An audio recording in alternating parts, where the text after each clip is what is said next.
Salvis' Search for the Universe. Chapter 6, Part 1.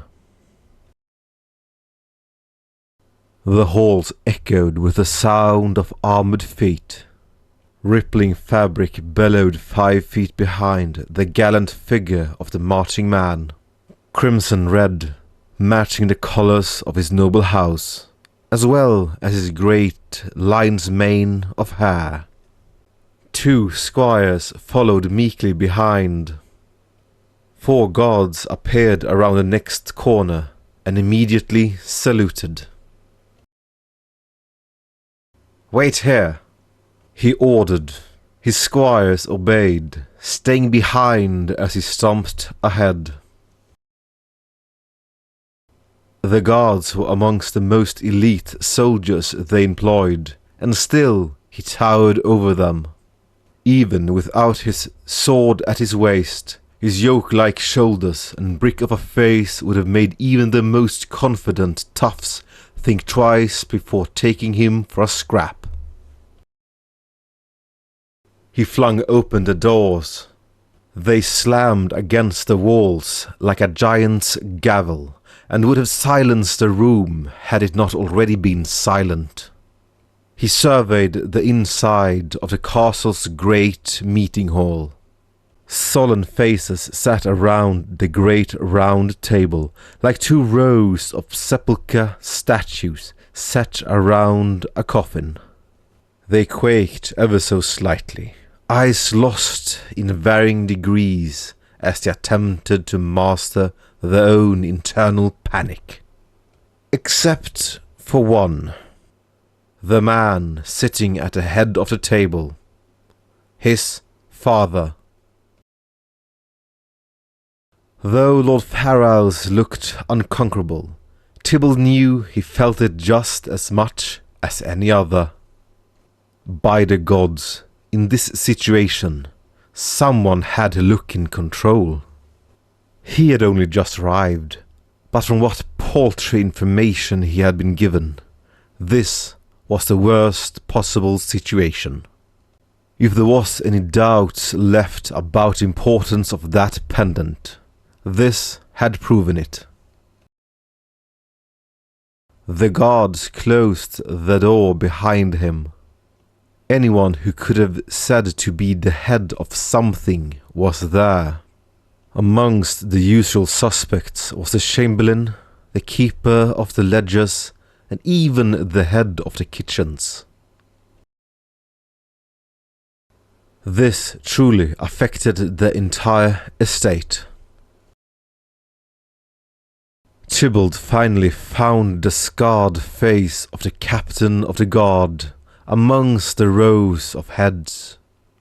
He rounded on him, eyes ablaze. "Malcor!" he bellowed. "You disgrace! Your failure's enough to make 3 bloody fools appear genius. Stolen by a thief right under your noses, and under your command." Malcor flinched. His knitted fingers tightened as he suffered the abuse the same way a flagellant welcomes the kiss of a whip.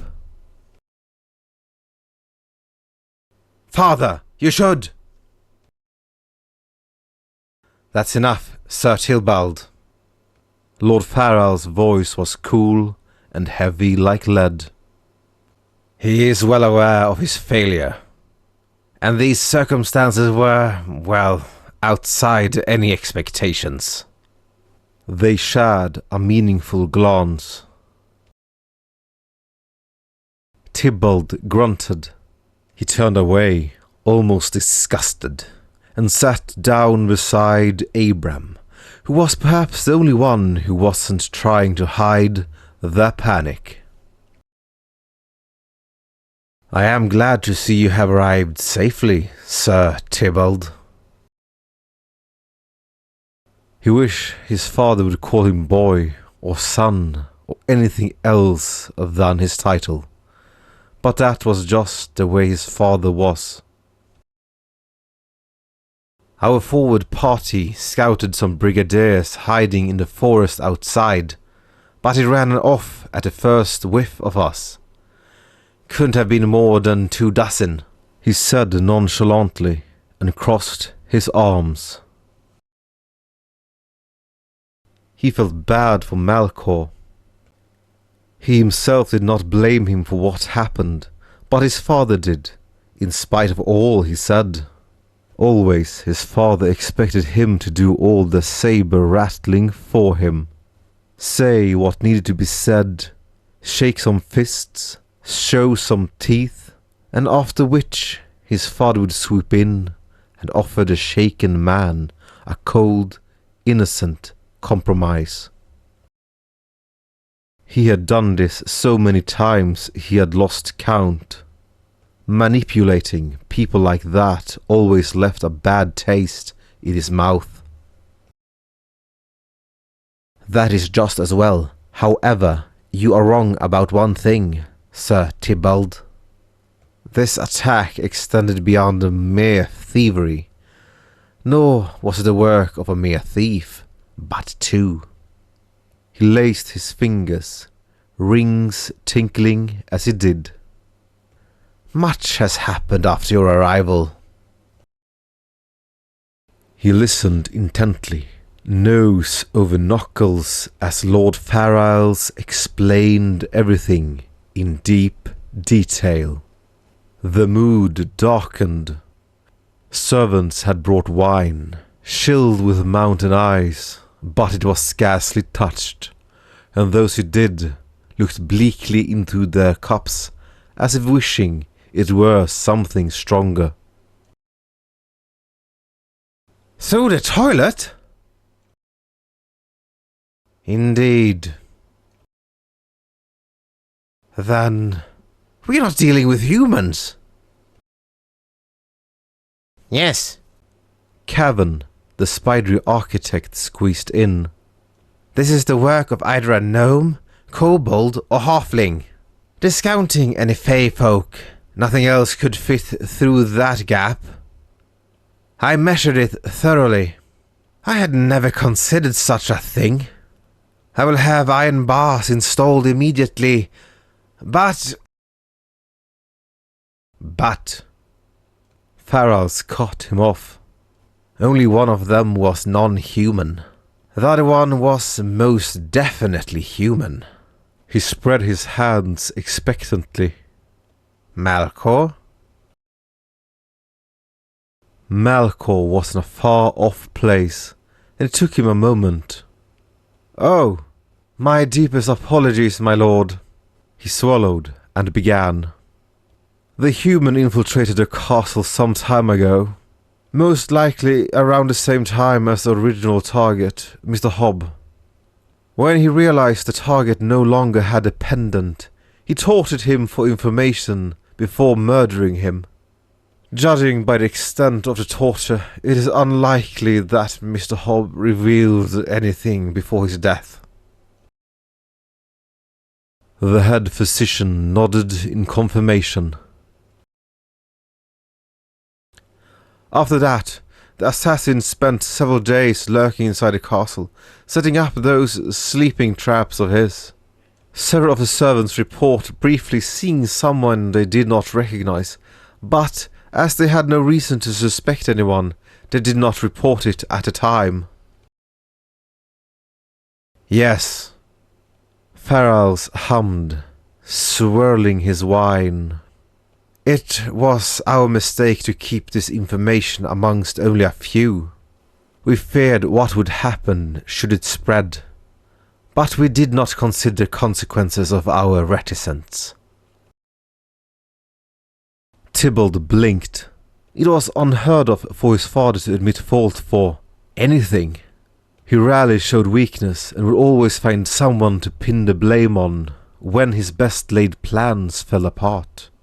But now, this was serious indeed. What makes you certain he is human? Tybalt suddenly asked. It was a stupid question, but he was trying to cover for Lord Fairisles' momentary lapse. My men saw him at the gate, he said matter-of-factly. Say he moved like a shadow, he did. Went right through the front gate. What? He slammed his palms on the table. And why was the gate not closed? Hadn't the alarm already sounded by then? It did, but the boss had jammed the mechanism somehow. He was no amateur. He had his escape route secured even before he started. And judging by how he slipped past and outran half a dozen of my guards, he was no ordinary human either.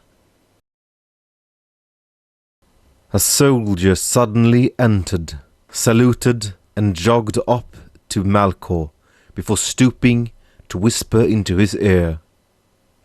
Malcor whispered something back, and the man was off again as quickly as he had came.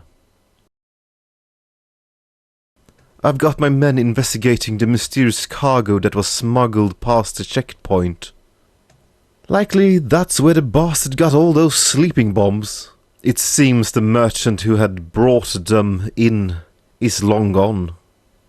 They'll keep looking into it. Hopefully we can get a clue of who this bastard is and where he came from.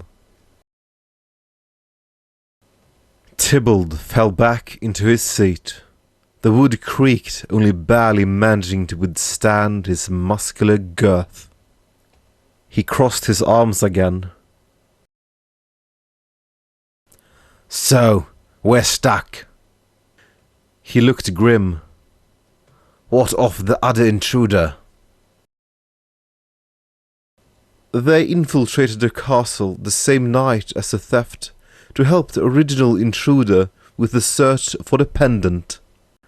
The guards at the garden reported seeing something disappear over the garden wall, but that is the only sighting we have of that particular intruder, though they were anything but subtle. He trailed off. Nearly every room had been rummaged through, which was to be expected from thieves searching for something hidden.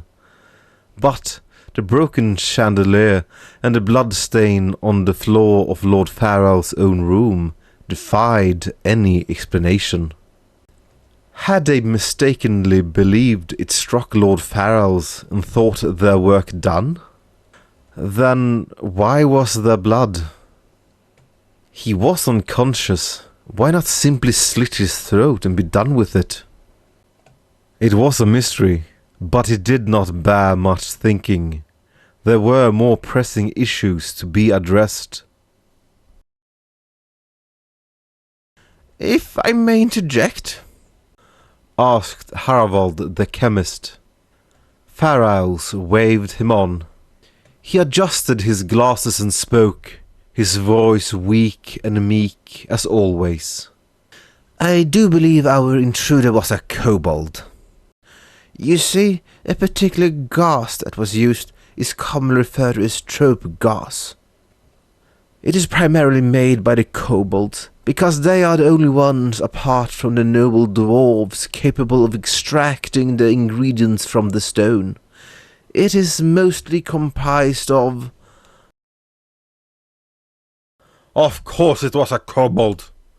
The head chef's generous cheeks jiggled. All those quicksilver ferns must have rotten your head. Look at my face! Do you think gnomes and halflings have teeth like that? Harvald shrank back. Now, please control yourselves. Abram finally joined in.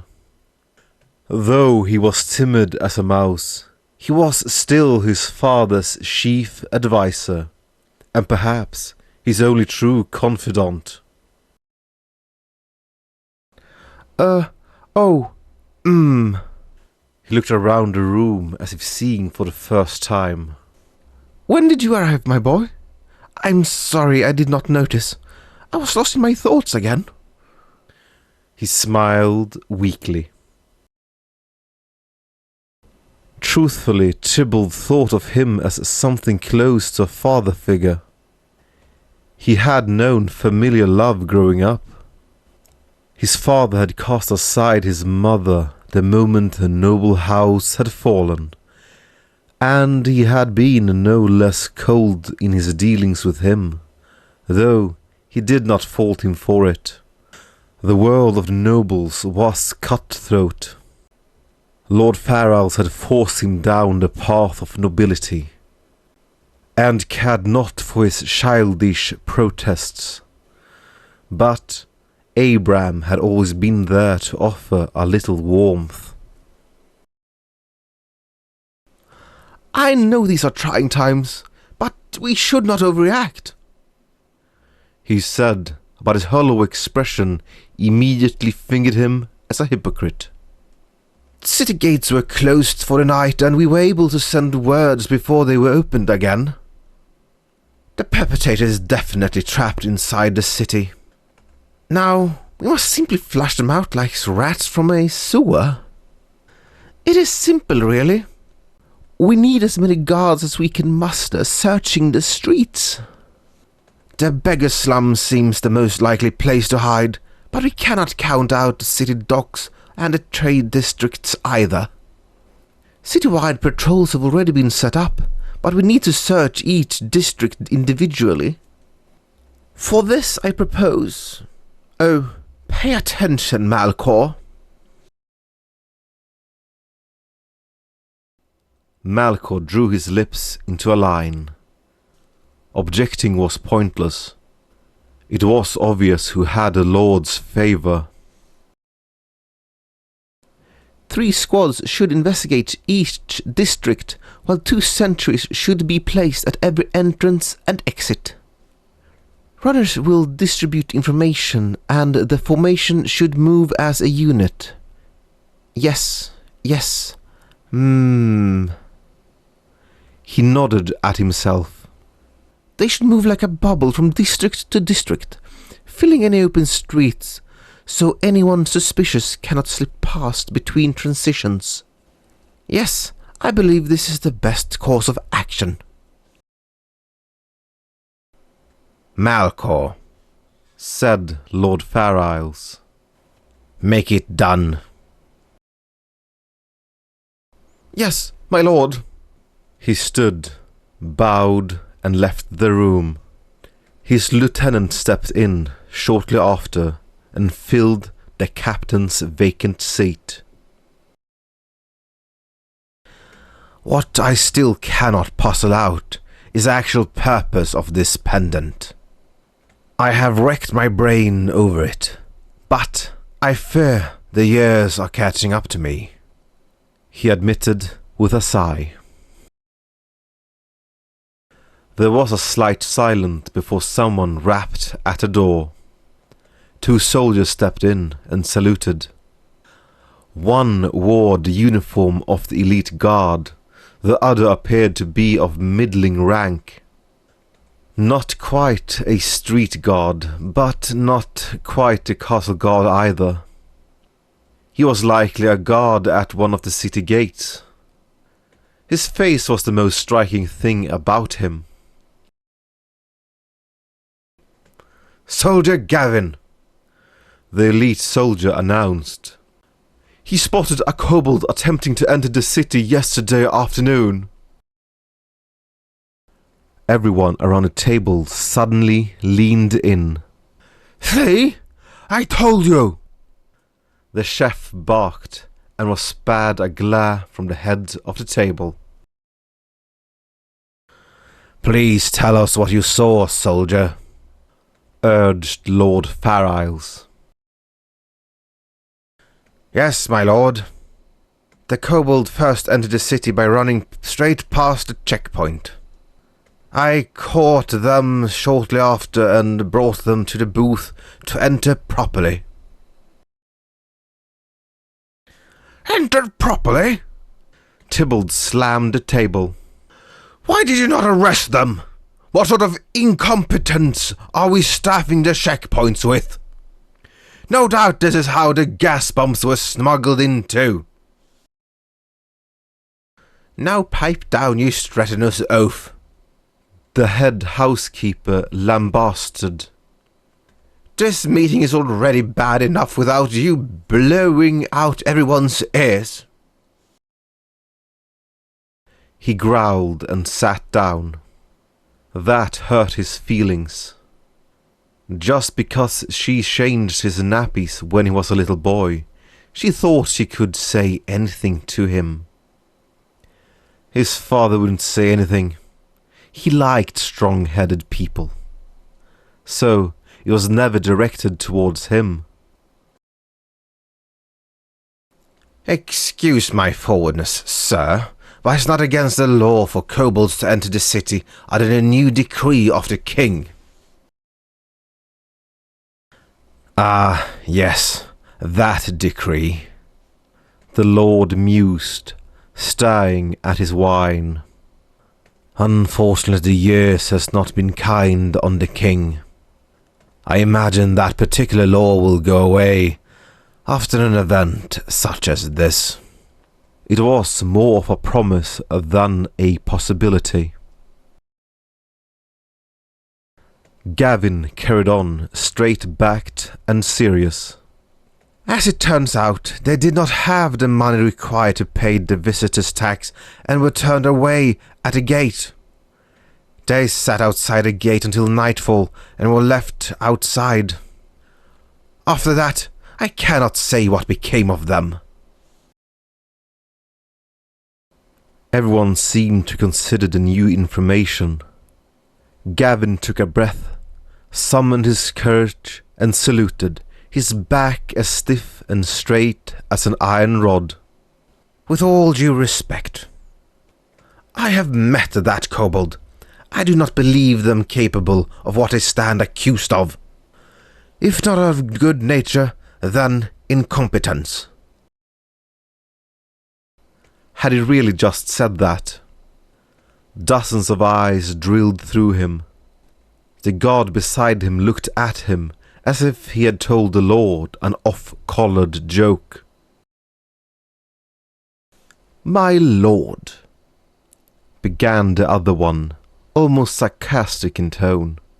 "It should be known that they found the clothing of that creature outside the main drain of the aqueducts with the iron bars ripped out.